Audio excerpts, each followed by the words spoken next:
What's good, y'all? It's your boy Ross back at it again with another video. So we gotta check out the Ariel Helwani podcast show where he recently had Karrion Kross on there, and Karrion Kross talked about what happened with WWE, how things kind of transpired with his contract, and kind of went into a deep dive on everything that went into him trying to get a contract extension and things not lining up, and where things are going to be going for him in the future. I suggest you guys go ahead and check it out, the full podcast in its entirety. I'm only going to check out one part, and that's the contract negotiation. There's a section where he talks about that and goes into detail on how things went about. But if you guys want to check out the full video, I'm going to link it down below in the description. Go check it out in its entirety. I know I will after I finish this reaction, just a bit of this particular episode.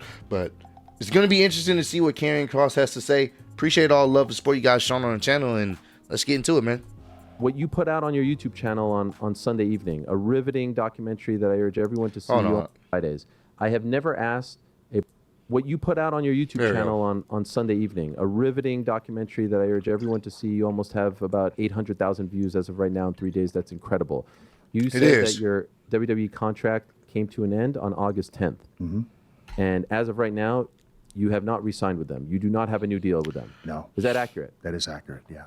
You're not working us on that front? No. And I feel bad asking you that. I've never used that word in an interview to the best of my knowledge. Maybe I'm wrong, but I don't think so. Because the reason why I feel the need to ask it is because of the Seth Rollins thing that just happened, right? You understand why. Of course. And I'm sure you've seen people say this is a work. In fact, people have said your appearance on today's show is validation that it's a work.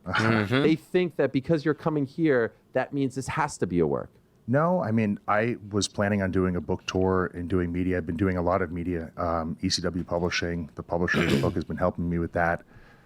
Being able to be on your platform, all the people we reach, like, there was no anticipation that this was going to happen on the way to do the book tour. So that kind of, this is just what's happening. So how did we get here? How is this possible? Well, I mean, truth of the matter is, I mean, you've already stated, like, my contract was up last week. I never actually received a contract, like an offer, until last week.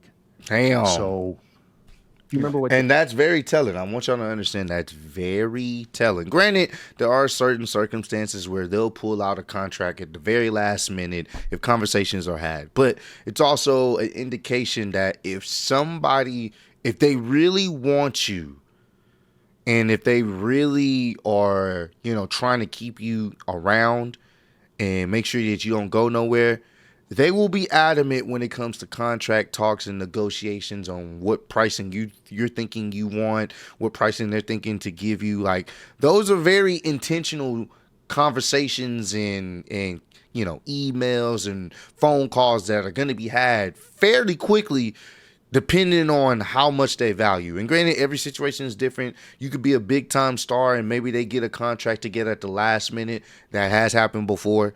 But, in the case of Karrion Kross, I think the generalized theme is, with this particular situation, is if they really wanted you, they're going to move heaven and earth to make sure that you stay.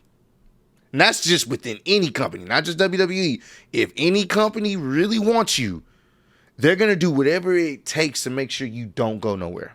Okay. So your contract expired August 10th, which I do believe was Sunday. Yeah. I think it was Tuesday off the top of my head. Okay. I got the offer. I wanted to know how they came to the valuation of that offer. Just wanted, some information, some metrics, some analytics that's supporting to, hey, this is how we got here. When I inquired about that, they were unwilling to provide that information and told me I had 24 hours to agree to the offer or they were rescinding it. That's crazy. So, the next day we talk. I ask if they have the information. They don't. And I said, I can't make an informed decision without the information. And I'd like to keep the dialogue open. And they rescinded the offer, and that's actually where we're at. Wow. Damn. So, and it's not meant. This isn't like. And that's kind of crazy. He just wants to find out. All right, well, what's the metrics on why the offer is this price, which it seems they was probably maybe lowballing him. He was thinking he's worth a little bit more than what they were offering, and he wanted to see the metrics behind it. They weren't even trying to offer it up. Hey, you got 24 hours or we rescinding it. Time comes to see what's up. Hey, can I just get the metrics? Nah, it's cool. Don't even worry about it.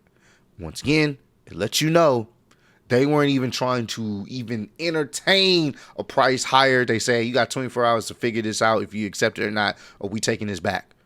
That lets you know they didn't value him as much as he values himself. They didn't. Simple as that. I know how a lot of people feel when they make an exit, right? I can empathize with everybody's experience. Every experience exiting the company is different, right? Mm-hmm. This isn't like to disparage WWE, but because there's so many convoluted stories out there going on, it actually even to some degree can affect our livelihood of what we're supposed to be doing afterwards. People don't want to reach out because they're not sure if they're tampering and stuff like that. The goal has always been to be with WWE. My wife and I still want to be like with WWE. Like I'm still at I'm at the table for conversations. I did not step out of the conversation. You know what I mean? So, we still want to be there. We still want to work it out. Okay, so a few things to obviously follow up on. I have never heard of the, hey, here's an offer, you have 24 hours, and if you don't respond or take it, we're taking it away. Have you ever heard this being done before? That's kind of wild. I haven't, no. Have you asked other guys, like, is this how it goes when a contract is up? I haven't asked anybody about their particular experiences, no. That seems a little odd, right? I mean, I've been in contract negotiations myself. I've never been given a 24-hour deadline. When someone says, hey, you got 24 hours to sign this or we taking it back, that don't seem like they want you there. It's just like, here, bro, either sign on the dotted line or move on. There's no way a company that wants you there, like legit wants you there, would say something like that. It's like, it comes off like, here's some scraps. Take it or leave it. Like, that's kind of wild, man. If not, we're taking it away. Why do you think that was the play? Why was that the tone? I don't know. Was it less than what you were making? No. But, I mean, at the end of the day, like, when a valuation is being suggested, there has to be something where people can go to information-wise and say, hey, this is how we came to this. Yeah, of course. And, this is what we think makes sense. I asked to see that information. I still haven't seen it. I want to see it. Let's look at it together, and let's decide whether this is appropriate or not. I don't think that's unreasonable. Was it and there is truth to that. I'm going to say a personal situation. Me, Dub, and Trill Billy at the time, in the Clutch page, we was, approached by some individuals that essentially wanted to buy our content for like, I think it was 5 years, and they were going to just pay us out on a lump sum of money at one time. And then, the videos would be contracted, essentially leased for them. So the revenue from the videos from that point to the beginning of our channel would have been going to them. And every new video after the contract was signed and sealed, the revenue would have been going to us. So, they wanted to pay a lump sum for 5 years. We looked at it, and yes, it was some good money. It wasn't retirement money, but it was really good money. And when we thought about it, it's like, nah, we came back with a number. We came back with a much higher number. If they're willing to put us there, we want this. And then we'll proceed. They were like, nah, it's too much. So we walked away from the deal. Walked away. It was a 6-figure deal. I'll say that. And we not bullshitting you. We walked away. But that's because we betted on ourselves, because we knew that money that they were giving us is only a small amount of what they were going to actually make in on the back end of our content at the time. And this is before strikes and anything, any channel strikes or anything like that. That was way before then. So our channel was moving with the numbers. You feel me? So we walked away. And we never renegotiated or anything. That was our the money we was trying to get. They weren't trying to offer it. We moved on. And I think the reason why I say that, because there are going to be some people that was like, oh, he should have took the deal. But sometimes you got to bet on yourself. Actually, not sometimes. You should always bet on yourself. And if you feel like, hey, I'm making this company a lot of money, they're offering me this. Yeah, it was the same as what I was getting paid before. But you know what? I've gotten a bit of a buzz, a lot more popularity on my side of things. You know what? Let me get the metrics, because the funny thing is that company had the metrics on why they felt like that was a good price, but we felt like we could make more, and we knew they were going to make more off our name, so we decided to go with a different route. And that's why I can understand why someone, especially when it comes to being in a wrestling business, you want to kind of know, why did you come up with that number? And like, all right, well, I'm sure Karrion Kross was looking for maybe a possible way to, well, can we do this? Can we work this out? But it didn't seem like WWE was even trying to hear it. And he was like, all right, cool. Well, I guess this is what it is. Departure from what you were thinking. Like, if we would have talked and said, like, what are you hoping for? Was this way off? I didn't necessarily have, like, I wasn't thinking about it like that. I was thinking, let's assess everything together and see where we're at. I want to make sure that this is actually reflective, fairly, of, what we have information-wise to collect and look at. That's all. Is this, obviously we know this is your second go-around with them. Was this the first time that you were in a renewal situation? Because we know that the first time around, they released you, right? And then they brought you back. But was this the first time they're like, hey, you get a chance to see how the renewal process goes? Or was there another deal in the past where you re-upped? No, there were no other deals. I mean, like, the contract expired. We talked a little bit before that. Nothing like that. Yeah. No. How close were you to actually taking this deal within 24 hours? Impossible. Okay. Because you can't, like, I had explained to them, I had said, like, there's no opportunity here to make an informed decision without looking at the information together. So you can't do that. Like, your whole livelihood is based on this idea with no information to support it. I just wanted to get there. I wanted to keep the dialogue open. So, and I still do, like. And just curious, are you speaking through an agent, a manager, or is it direct, you to them? Me, for sure. Okay. I came to the table to talk. And specifically, if you don't mind me asking, who are you speaking to when you're going through this? It's a rep that the Okay. company appointed to have a conversation with. I would have loved to have spoke to either of my bosses, but this Would is that the be way Paul they- Levesque? Sure. Okay. Yeah. Like when my wife and I came back, Hunter had called us, and we did our deals over the phone together. So I was just under the assumption that we were going to do that again. We did it at the same time, and yeah, like typically I would not put somebody in front of me to talk to Hunter. I feel comfortable to talk to him, in person. We've always. Damn. So Triple H didn't even talk to him. And that's very interesting, because if you guys remember with the whole R-Truth situation, I think Triple H was trying to talk to him, but he wasn't trying to talk to him. And then they had to get Nick Khan. That's the rumor or report. They had to get Nick Khan to talk to R-Truth to get him to come back. So that's kind of telling that they didn't even tell.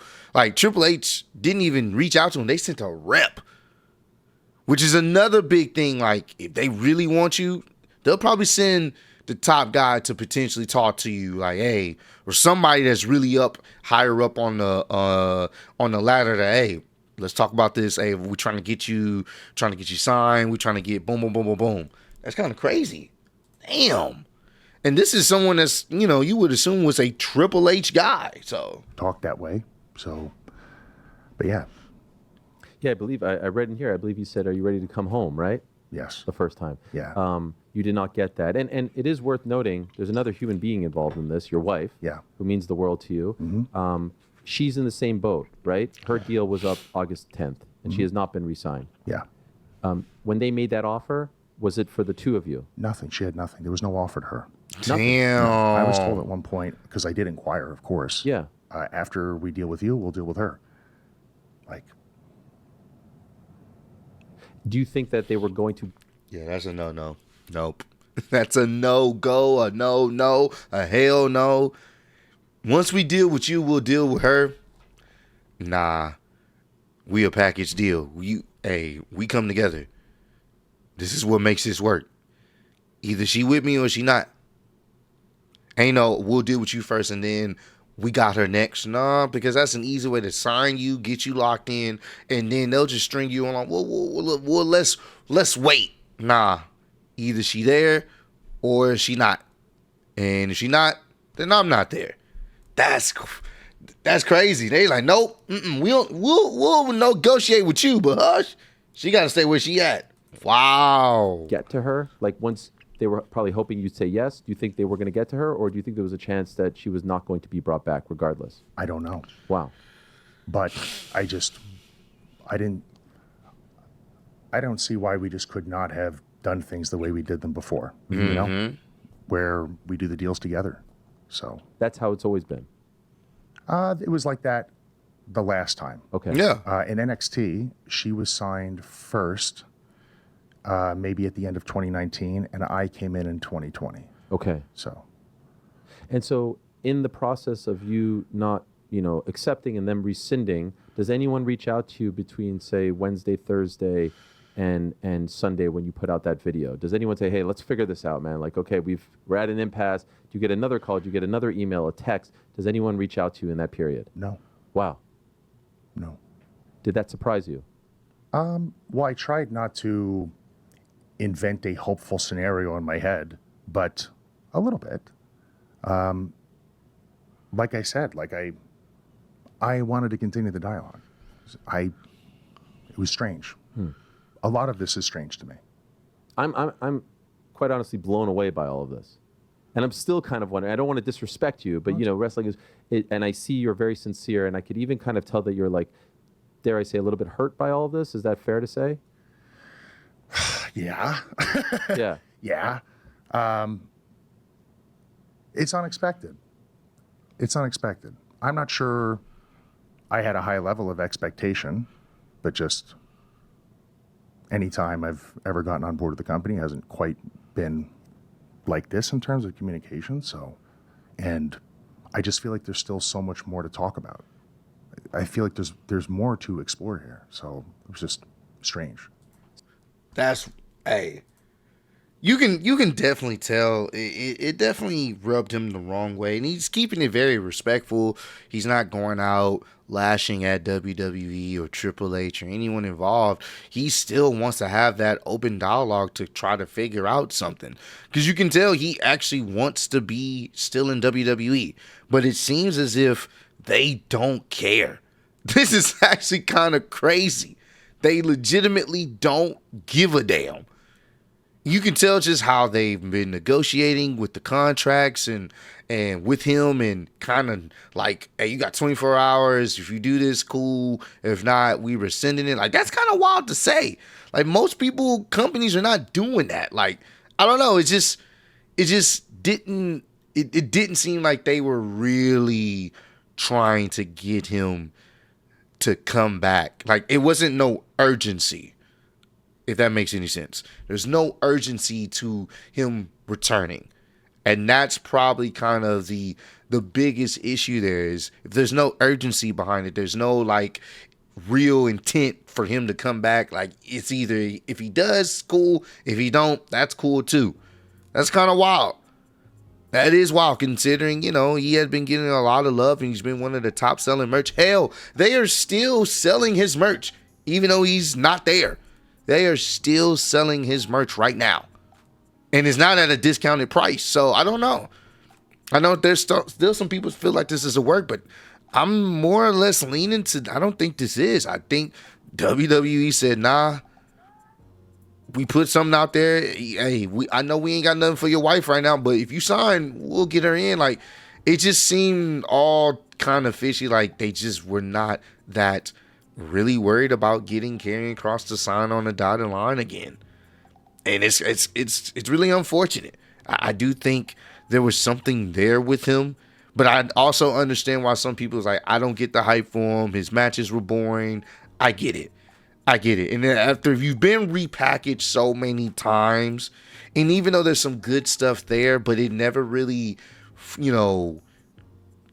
turns into something substantial, eventually the fans only look at you as just that, a mid-carder with, some cool aesthetics, and then that's it. When there's probably a lot more on the table that could have been done to really get the fans to really get behind you, but ultimately it didn't play out that way. So, but hey, comment down below. Let me know, how do you guys feel about this whole Karrion Kross situation? What's your thoughts and opinions on this, man? But I appreciate all love, support. Road to 150K. Appreciate y'all kicking with me. See you on the next one. Peace.